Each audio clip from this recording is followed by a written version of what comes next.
En 2019, 77% des Français possèdent un smartphone et ces chiffres augmentent d'année en année. Aujourd'hui, l'accès à Internet s'effectue via un smartphone pour 51% de la population. Pour les ordinateurs, nous sommes à 34%. Alors, est-ce que le mobile learning est la solution d'apprentissage de demain ?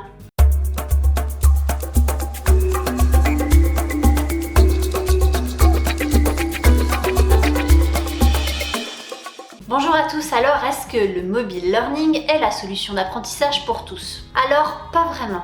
Premier point déjà, même si effectivement 77% de la population possède un smartphone, aujourd'hui des chiffres montrent que 17% de la population est touchée par l'illectronisme ou l'illettrisme numérique et 38% des usagers manquent d'une compétence numérique. Une personne sur 4 ne sait pas s'informer via les médias numériques et une personne sur 5 est incapable de communiquer via Internet. Ces chiffres montrent donc que même si nous sommes aujourd'hui nombreux à posséder un smartphone, cela ne veut pas dire que l'on sait pleinement l'utiliser et encore moins dans une situation d'apprentissage. Ainsi, si vous mettiez l'apprentissage via votre smartphone en place, il y a fort à parier que certains salariés seraient complètement déconnectés de ce modèle d'apprentissage puisque ne maîtrisant pas l'utilisation de l'outil. Si toutefois c'est une solution que vous souhaitez mettre en place et que vous détectez des salariés ayant des difficultés à l'utilisation du smartphone, il y a bon nombre de formations aujourd'hui qui accompagnent les collaborateurs à développer l'utilisation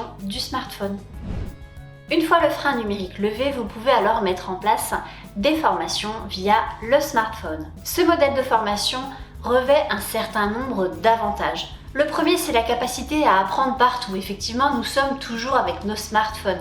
Donc il est tout à fait possible d'apprendre où que nous soyons. Une fois le frein numérique levé, vous pouvez alors construire vos parcours via donc le mobile learning.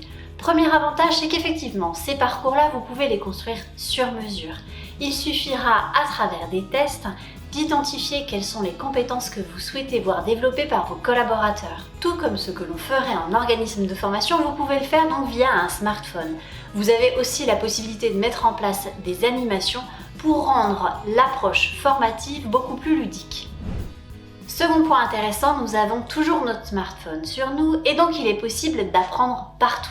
Toutefois, attention, ne construisez pas des modules pédagogiques où il s'agira de regarder une vidéo pendant 2 heures ou d'écouter un podcast pendant 2 heures. Le mobile learning a l'avantage d'avoir des sessions de format très court. L'autre avantage indéniable, c'est le suivi des connexions de vos apprenants. En effet, vous allez pouvoir suivre l'ensemble du parcours réalisé et ainsi voir quelle est la progression de vos apprenants. Vous allez aussi pouvoir travailler alors avec eux certaines approches différentes au poste de travail en fonction de la progression de votre collaborateur. N'hésitez pas à travailler ces deux aspects, à la fois de la formation en mobile learning, à la fois un accompagnement au poste de travail. Dans la continuité de cet avantage, on a un autre avantage mais qui est presque un inconvénient qui est l'autonomie de l'apprenant. En effet, il peut se connecter où il veut, quand il veut et donc ça lui permet d'apprendre lorsqu'il le souhaite et lorsqu'il en a le temps.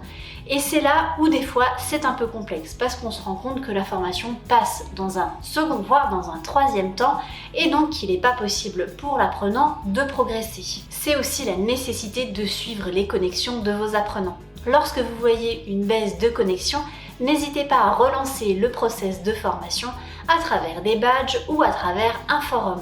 Cette autonomie crée aussi des difficultés d'organisation puisque lorsqu'on est en formation entre guillemets classique, on a des temps formatifs qui sont complètement dédiés, c'est bloqué dans nos agendas. Quand on est sur un mobile learning, c'est plus complexe de bloquer des dates dans son agenda, on a plutôt tendance à le faire au fil de l'eau et bien souvent on s'y perd.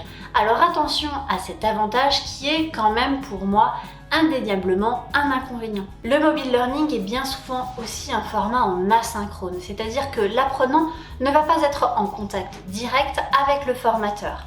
On peut le voir dans les MOOC notamment, c'est aussi un aspect qui amène 90% d'abandon lors de la réalisation de ce type de formation. D'où la nécessité de suivre ces connexions pour que vous puissiez au fil de l'eau accompagner le collaborateur, l'apprenant, à développer de nouvelles compétences en s'inscrivant complètement dans un process de formation. L'idéal serait donc, comme je vous le disais avant, de faire de la formation en mobile learning et donc en asynchrone avec de la formation en synchrone au poste de travail notamment pour voir si l'ensemble des acquis de la formation en mobile learning peuvent être ou sont appliqués au poste de travail. Alors, le mobile learning est une solution d'apprentissage, toutefois peut-être pas pour tout le monde et pas pour toutes les formations.